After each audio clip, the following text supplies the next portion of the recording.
ब्रह्मरक्षास की कहानी। एक गांव के पास एक जंगल था। लोग ब्रह्मरक्षास का जंगल कहते थे। कहलाया जाता था कि वहां एक ब्रह्मरक्षास एक शक्तिशाली भूत का बसेरा है जो रात के समय इस जंगल में भटकता है और जो भी वहां रात में जाता है वो कभी वापस नहीं आता।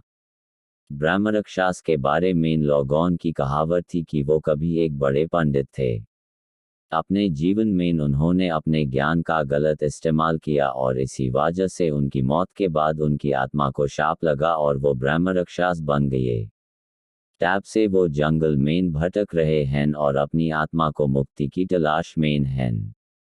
एक दिन एक युवा लड़का रवि, जो कि बहादुर और बुद्धिमान था, ने फैसला किया कि वो ब्रह्मरक्षास के राज का पता लगाएगा और उसकी आत्मा को मुक्ति दिलाएगा। गांव वालों ने उसको रोका और कहा, रवि, जो भी वहां गया वो वापस नहीं आया।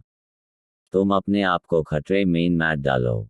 पर रवि ने अपना मैन बना लिया था और रात के समय वो अकेले जंगल में चला गया।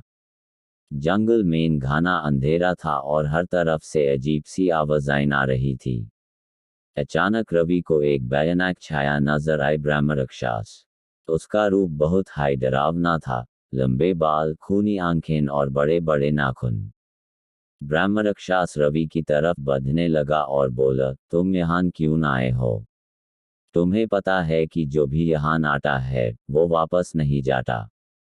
रवि ने हिम्मत से कहा, मुझे तुम्हारे बारे में सब पता है। तुम एक समय में बड़े पंडित थी और अपने ज्ञान का गलत इस्तेमाल किया। मैं तुम्हें मुक्ति दिलाने आया हूँ। यह सुनकर ब्रह्मरक्षास की आंखों में आंसू आ गए। उसने कहा, हाँ, मैं अपनी गलतियों से परेशान हूँ और मेरी आत्मा को शांति चाहिए। लेकिन मुझे कोई मुक्ति नहीं दे सकता क्योंकि मेरा पाप बहुत बड़ा है। रवि ने कहा, हर पापी को अपने पापों से मुक्त होने का एक अवसर मिलता है। मैं तुम्हारी मदद कर सकता हूँ, बस तुम्हें अपने ज्ञान और शक्ति का गलत इस्तेमाल न करने का वादा करना होगा।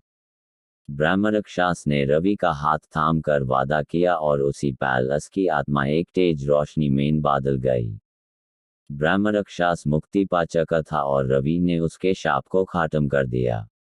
अगला दिन रवि जब वापस गांव पहुंचा और उसने सबको ये कहानी सुनाई, तो लोग बहुत प्रभावित हुए।